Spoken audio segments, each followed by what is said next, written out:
Well, I am unhappy to report that I will have to kill something very soon. An invader, if you will. No, I'm not joking. We have an invader at one of the TNP shooting locations. And I will tell you now, I will make you this promise unless he, skedaddles. That invader will die. Guaranteed. He will die. By the hand of this machine right here, a new Stag 3G suppressed. This is actually a test bed AR-15. It's not really a home defense AR-15. It's just what I slap optics onto. And that is wearing a Rattler V2 35-640 unit, serving as the test bed for this update video on the type.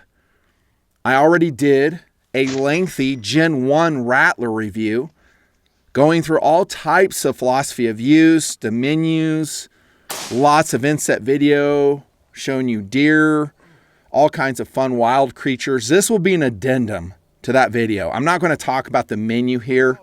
That's all in the first video. Go check that out. I will either card it or just paste the link to it below.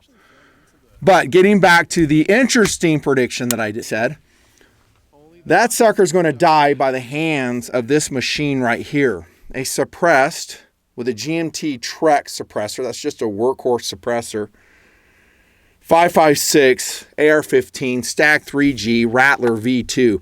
He's dead. I know. You want to know what I'm talking about. Here's what I'm talking about. Unless you've been living under a rock or not keeping up with the TNP video flow, which is prodigious, by the way, my content is very fast-paced. Go to patreon.com/nutandfancy, join up, stay there for the rest of your life. I have no minimums there, so I don't have any tier levels. You can just do $1 a video if you want, $2 a video. A lot of guys do $5 a video. TNP donors rule. I won't let you forget that. You'll see a new video probably every 3 days. On the A channel where I post my gun content, that's been demonetized forever. You'll see a video a week because that's all the general TNP audience supports. I can't post faster than that. They're not giving me the view numbers to motivate me to post any faster. So getting back to the point, maybe you haven't paid attention, but it's rare that I shoot on public property anymore. I shoot on private property, usually in the great state, semi-great state of Wyoming, and I have cameras all over that property, mostly for game observation, just knowing what's going on there. It's just fun watching the deer, occasional elk, some other critters, but we have an invader. Getting back to the subject. Right where I shoot in one location, it's where I do a lot of pistol testing. We have berms of dirt built up, right, for safety. So I use a Kubota to maintain those, built them up so I can shoot, and it funnels the sound away too. And we had a family of foxes make home there about 9 months ago. Okay, I'm an animal lover, which is ironic because I'm reviewing a thermal imaging scope that's probably going to be used to kill animals. That's your business. I just hope you do it, correctly and when it's deserved. Like when they rise to a pest level, like the wild hog population in Texas and Oklahoma, for instance, of which I've spoken of much.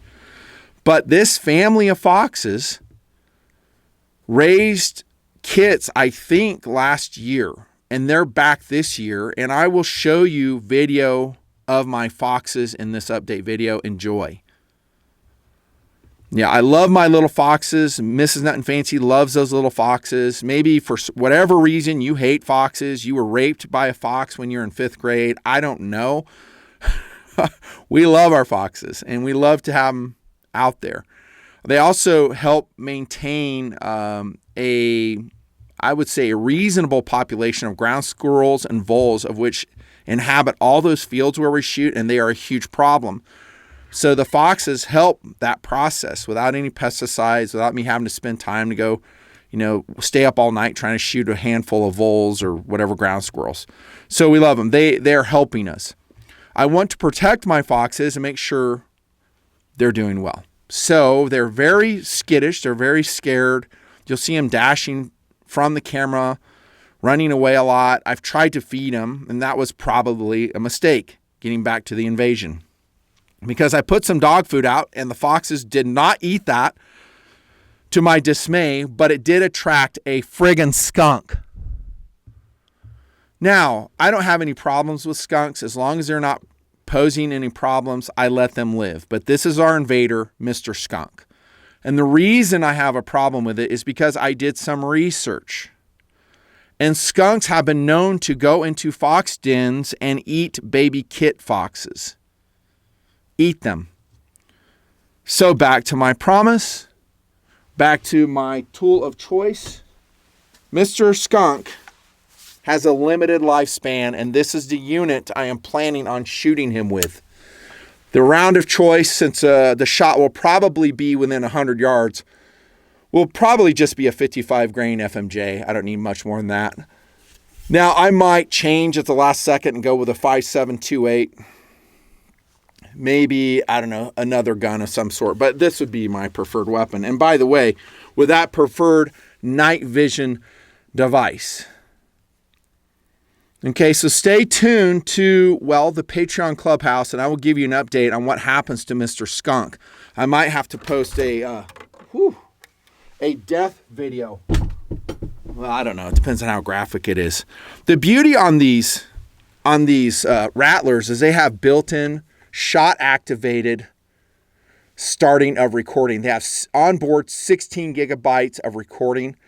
This, by the way, is a Rattler V2 35-384, and this is the unit I'm going to recommend you guys buy. I have tested both of these. I've tested the Gen 1s thoroughly. All of them are fabulous. There have been some welcome upgrades on this V2. Welcome upgrades, and I hope to cover most of them. What I don't want this video to be is a technical bore piece. And in the future, if I do more NOD reviews, it really depends on you guys and the view numbers I get each night vision video. If it falls below 100,000 views, all bets are off. I may never do night vision equipment testing again. Now, I'm in the middle of a couple that I spent money on, just like this one, this 384 I purchased. And so I have to post a video on it. But once that's done, unless you guys are supporting the content, I'm going to go on to, I don't know, more watch reviews. That, by the way, is a beautiful navy blue glycine combat classic, also known as a combat sub. Link is below, taking you to Ashford. That is an automatic Swiss watch. What's that? You don't care about watches?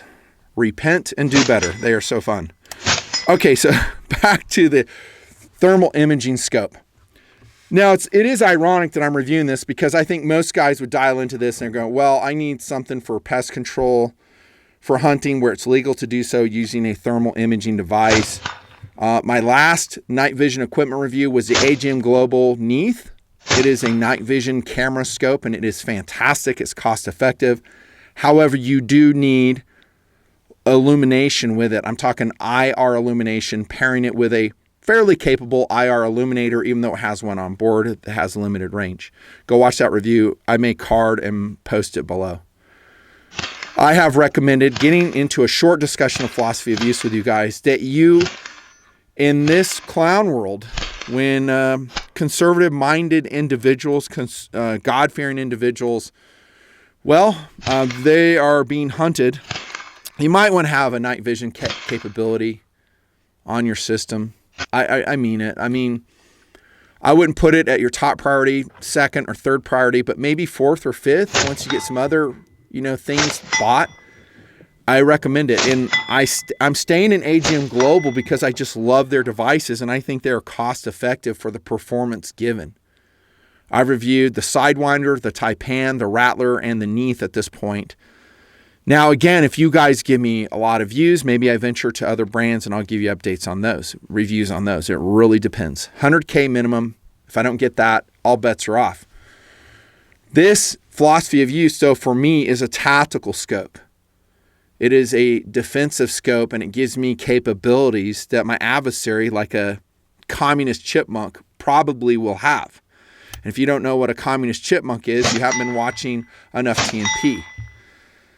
you should probably have your tactical carbine of choice, at least one outfitted with a dedicated nod. I recommend thermal. I like thermal. I think it's cost effective, and I don't have the added complexity of needing an IR illuminator with it. It just works. You can shoot with them in the daytime as well. They're not ideal for that, but you can. Now, on some of the others, I think on the Gen 1 Rattler, great name, by the way. I love how AGM names their products. I showed you how I mounted a 45-degree offset red dot sight on the right-hand side. I just turned the gun, and for probably, 10 yards to 100 yards, that works fine. You will have to train with it. Now, I have a clip-on review coming. Let me know if you're excited about that or if you just don't give a damn. It will be on the Rattler clip-on. They do have some disadvantages, and we did discuss them with Randy, who is, by the way, an outstanding representative for AGM Global, and I met with him at SHOT. That will break out into its own video, and he does a great job of going through the products, some of the upgrades on the products, pricing, philosophies of use. Please watch that when I come out with it. So that will be the Nut and Fancy SHOT Show booth experience with AGM Global. Now, as it probably should be, AGM Global and all the other night vision equipment manufacturers are usually focused, if we're talking about POU, on hunting, because that is widely accepted. But I think you're watching this video, if I know my audience, for tactical reasons, self-defense reasons. There's nothing like thermal to give you the leg up, bro. Another advantage is because I don't need an IR illuminator, I'm not telling the world where I am. So if you have your opponent, maybe you're airsofting, I don't know, you're using this in an airsoft game, you have your opponent and he has a thermal device, maybe he sees your IR illuminator, so maybe that wouldn't be great. But this is self-contained, it just uses, well, body heat to recognize your foe. Now, getting to value. As I've said in my other AGM Global product reviews, they are not inexpensive, but quality generally isn't. You can go cheap, and I think some of you have, and I think you've regretted it because I've talked to a lot of them in TNP Patreon Clubhouse. They're like, yeah, I spent $800 on such and such. I wish I hadn't wasted the money. It's total shit. I say you probably need to get a Rattler for your weapon. And by the way, it can function as a handheld unit, and that's something I had not discussed, I think, in the Gen 1 video. And I hadn't really thought of it because I was so focused on the Taipan, which is a handheld thermal unit, very cost effective, works great. Watch my review. The handheld Sidewinder, cost effective, works great. Also comes in 384 and 640, 256 resolutions as well. But this can function in that. So you actually could keep it off your gun, maybe have the mount on it, keep your zeroing profiles because you have multiple zeroing profiles on this Rattler. And then you can just take it off and use it as like a handheld thermal scope. Totally works. You should have something like this in your system with our clown world that we're engaged in. The advantage it gives you is amazing. The situational awareness it gives you is amazing. I have been ranting about that, and some guys just ain't getting it. Some guys just ain't getting it. When the power goes out, those that have thermal, those that have a nod capability will own the night.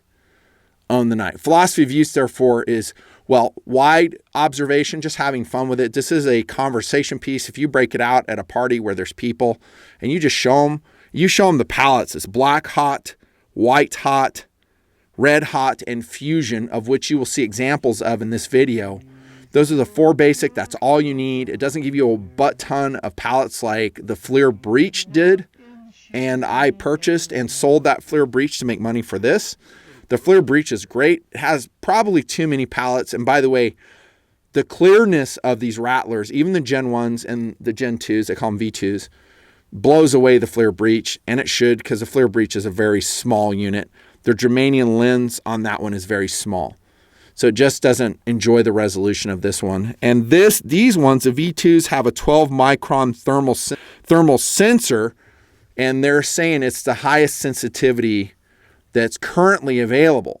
But like all technology, things will change, they'll upgrade. Let me tell you this, having tested the V2s, the 384 and the 640, damn, son. They're excellent. They are very excellent. And Sean, the TNPer, tested them with me. He was mostly impressed too. He just said, this is amazing. The only thing he wasn't super impressed with is on the 684, the price. It's running over $4,000. But I told him, hey, dude, for $4,000 for super capable night vision is nothing. I mean, I just went to Nocturne Industries at SHOT, and they were showing us some of their dual binocular setups with upgraded tubes, and you're talking at least $10,000. The mil-spec stuff they're showing with a set of 4 is running about $40,000 to $50,000, something like that. So I think this is within reach of probably you watching this video. Philosophy of use, tactical scope for a dedicated gun. This is another reason why you should own more than one AR-15 or one or more AR-10s. That would be my primary application for this, and this can withstand the recoil of an AR-10. Slap it on there, just leave it on there. That way you don't have to mess with it. It's always ready. Now, let me say this.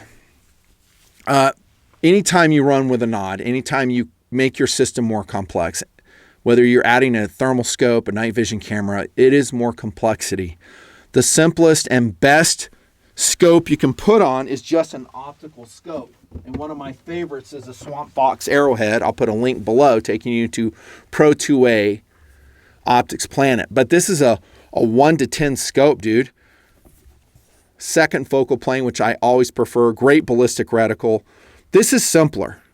Okay, I'm going to be honest with you. This is simpler. It works great. And if you have a weapon light on there, you don't mind being seen within 100 yards, you're good to go. The downside is you lose the element of surprise. You lose the element of surprise. With more capability comes more complexity and more cost. And for years and years, guys were begging me to do nod stuff, and here I'm doing it.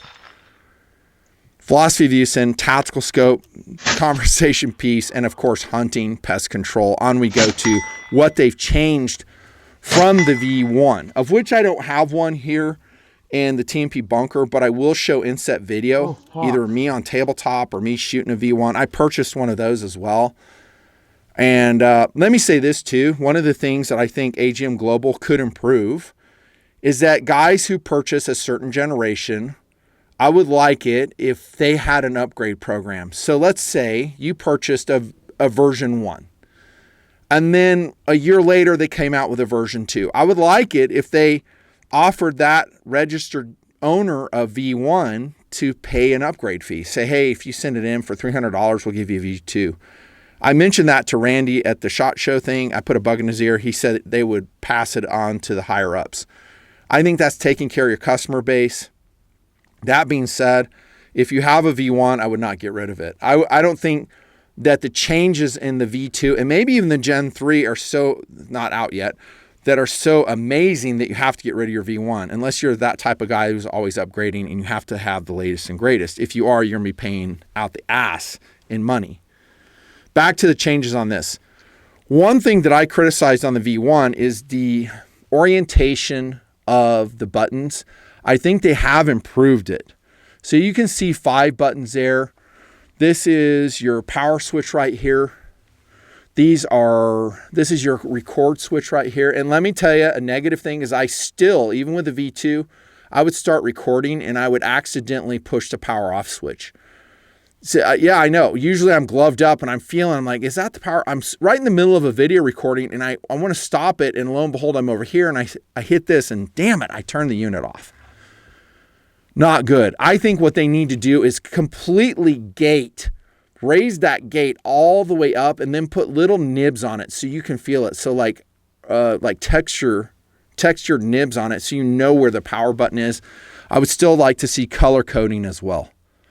So they're all still black. I believe that's silicone rubber covered, the buttons. Then you have your menu control buttons. This is your zoom button right here, which you will use. So this was an improvement though. This button layout is an improved version of the V1. I do like it better. I don't look at it and go, oh my gosh, it's amazing. It still has some issues. This is the kind of gate I'm talking about. See how that's gated between these? You need to completely gate your power button right here, bro. That would be super helpful, and make them different colors, especially since this is a hunting scope. This is not a tactical scope. That's not how they're intending it, but it is an improvement. Still have the rubber bellows. That's awesome. Your eye relief on these suckers is going to be 45 millimeters. Even on the V2s, I find I have to get it close to my fat face. So the included mount, which is fantastic, by the way, it's this one, and it is made by whoever the hell it is, AGM, whatever, it's QD mount. There it is, as it comes in package. It's a QD mount, claw mount. Has thread lock on it, all your screws, really easy to use. But I find that I have to run that further aft, but that's just my eyes and how it engages. You want to basically have this sealed against your eye, and you figure out what's best for you. Upgrade from V1 to V2 is the battery. And I wasn't so sure about this to begin with, but they went away from the 18650 in the V2, and now they're using a proprietary battery, and they give you 2 thumbs up to AGM Global. 2 of these batteries, which I bet if you were to go buy them are going to be quite expensive. I can't see the milliamps on them. Doesn't really matter. You wouldn't remember it anyhow. But they're bigger than the 18650. They're saying that it will give you an 11-hour runtime. I tested this in cold weather multiple times. I did not test 11-hour because I have better things to do. But it seemed like the power, the battery indicator in the display never went down. So there's one battery in here right now. You can see it has like a red locking tab in there. And this is your opening compartment. Then you just turn it and lock it. And I'm sorry, you don't turn it. You just push it down to lock it. That's going to be silicone gasket sealed. The waterproofness is IPX67 if you want to Google that. Here's your USB-C input. That's how you're going to extract the imagery off the 16 gigabyte internal memory. Another suggestion, and I say this to all NOD manufacturers, I'm not really a fan anymore of internal memory. Just give me a damn SD card with a waterproof compartment, please. Here's one reason why. So when you export your images off your Rattlers, I've had a really hard time importing them into iMovie, which I use for editing. Now, that's just one editor, I understand, but iMovie will crash every time. So what I have to do is use their provided cord, by the way, which is amazing. Don't use a regular USB-C. There's something about this cord. It's high data transfer rate. I've taped this one in that color combination to know it is not a general USB-C cord. This is actually a Rattler cord, and it is supposed to stay with this unit because it needs this cord to talk to your computer and transfer the images if you're going through cord. This unit does have Wi-Fi. You can use the AGM Global app to transfer images. You would think I would have done that, but I didn't. Call me old school. I just used a damn cable. Back to the SD card, though. Just give us an SD card, bro. Make this the same compartment. Micro SD card insert, take out. Way easier for dude to get his images off the I'm going to say machine, off the optic. Also, the focus has been changed. It's a easier access focus knob right here. And see, it's got the ridge right here. I really like this. This is a big improvement on the V2. Now the V1 has that capability too. It's just been improved. So it's easier to access. It seems like you can get it razor sharp. And while we're here, they also improved the lens system, of which I did criticize in the V1. I had a hard time working with that lens system as I recollect. This one's really easy. And I say lens system, the lens cap system. And there's your germanium lens. Again, this is a 35 millimeter 384 version. Now, if you guys don't know anything about what I'm talking about, what's 384, what's 256? It's just clarity. Buy as much as you can afford. Let me show you the side of the box. Only the best production values known to mankind. Here's currently, when I was filming this video, the versions they were making. So you get a Rattler V2 in a 1956. Not recommended. Well, not the unit, but its clarity and size. The first number is your objective diameter. The bigger, the better. The clearer. 2556. It works. It works. This is where I want you to focus. The 25-384, and preferably this one, the 35-384, 35 millimeter germanium lens. And then your resolution is 384 on the thermal sensor. And then if you can afford it, get a 35-640 or a 50 millimeter 640. Of course, as we go down on this list, the price goes up. You know, more capabilities, more expense, more raw materials. And I guess this germanium that they use is hyper expensive. I've learned that. Speaking of which, I continue to learn about all this stuff. I'm not the end-all expert, but what you're getting is a user review. And there's no bullshit here. It's just what's good, what needs to be improved, what's awesome, what's maybe not so awesome. Again, we talked about the color palettes in this. They're easily accessible. I'm not going to talk about the menu systems, but you would change your color profiles right here with this right key.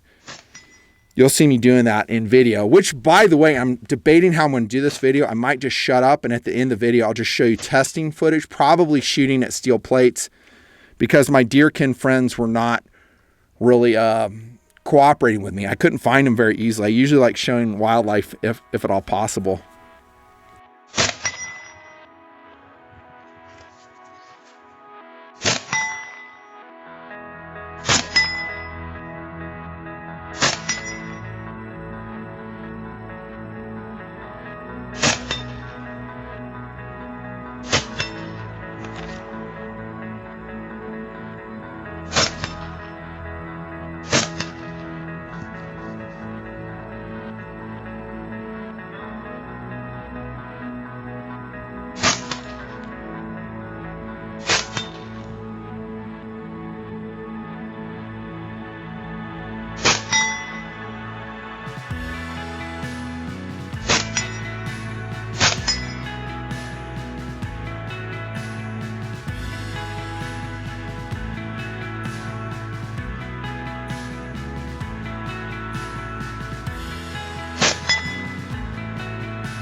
Awesome.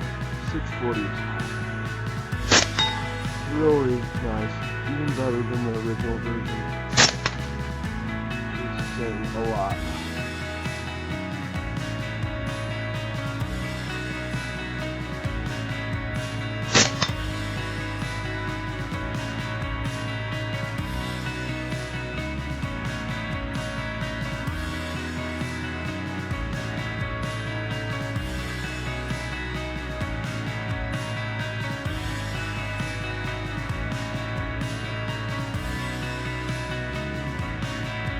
Let me tell you this. So when you're thinking about which one to get, Rattler V2, maybe you go with a V1. This one, the 384, the 35 384, it has a base magnification of 3 power. I have to be honest, and I'm not super enamored with that, because for close range shooting, I didn't find it as useful as a base magnification of this unit, the 35 640. This one has a wider field of view, a sharper image, but I will say this, not by a lot though, but it has a maximum magnification of 16 power. The 384 is 24 power, but I find that those higher magnifications aren't super helpful because the image just gets so darn pixelated. The thermal imaging, they say, will work out to 1,800 yards or meters thereabouts. I didn't really try that. With a version 1, though, I was ranging out to 600 yards easily on deer, probably out to 800 yards. So that's more than enough, I would say. 50 hertz refresh rate. Remember, the 640 or 384 number is the amount of resolution of your thermal sensor, if I can speak. Yeah. So if you're asking me which one to buy, nothing fancy, I saved up some money, get this one right here. Rattler V2, 35 384. I think for the money, you're just going to absolutely love it. And if you don't, send it back. Send it back. Comes with a 5-year warranty, by the way, which is amazing, right? That's your. Oh, by the way, the weight is going to be about 20 ounces for all of them, which is well within the ballpark. Here's your case that you get. It's a fantastic case. This is my unit purchased, the 384. Thank you, donors, for the money to purchase this. Independent reviews and a Nut and Fancy project. No BS reviews. And then, again, you get the 2 batteries, the cable, the mount, a gift certificate to McDonald's, and you get this super cool strap. Super cool strap. Yeah, I absolutely love these things. They're fantastic. Are there cheaper units out there that you can use? Probably Probably, but I'm just an individual. I'm not like a, business with a bunch of dudes that can help me. I have a pinpoint of things that I can review, and I just pick the best that I see out in the market, and that's what you get. So that skunk is going to die probably at the hands of this AR-15. No joke. Might be a 17 HMR suppressed as well, but I think it's going to be this beautiful AR-15, which you will see shooting as the test bed. There you go. Oh, by the way, AGM, get rid of all those pop-ups on your website. Those are obnoxious too. So I go to their website and they got these pop-ups asking for my email and all this other garbage. Please get rid of that. Yeah. And yeah, I should have used Wi-Fi for transferring the images. I should be talking about their app. By the way, if you want to know more detail about the scope stuff that I did not cover in this video and you're unhappy with the limited detail I've given you, I think I've given what most guys want. Is it good? The answer is yes. Give me imagery. I'm giving you that. Tell me if it's worth it. I'm giving you that. Most guys are interested in that. But if you want more, go to AGM Global's YouTube page. Have at it. They got some great videos. They have a great sight-in video, how to sight in a thermal imaging device. I just use little iron oxide heater packs, and I do it in the daytime. And again, you have a bunch of zeroing profiles, 10 different reticles that you can use, different colors you can choose in your menu system. Highly, highly recommended. And I'm so sorry that skunk is going to die. But I don't want him slipping into the den and eating my baby foxes. That's not going to happen. So yes, he has classified himself as a pest animal, and therefore I will dispatch him. He's done. Thanks so much for subscribing to the Nut and Fancy Project. At the very minimum, please do that. Hit the notification bell. I cannot believe I'm still on YouTube. That is astonishing to me personally. This knife right here, by the way, is outstanding. That means it's probably been discontinued at Blade HQ. It's the Kaiser K-U-H. Really cool knife. Button lock. Super fun. And we're done. Thanks so much. Come see us again. Tell me in comment, by the way, what you use your Rattlers for. I'd be interested. I bet most y'all are hunters. That's what you're using it for. If you're using it for tactical purposes, or if you've purchased it for tactical purposes, say so. If you've purchased it for fighting off communist chipmunks, say so. I'm interested. See ya.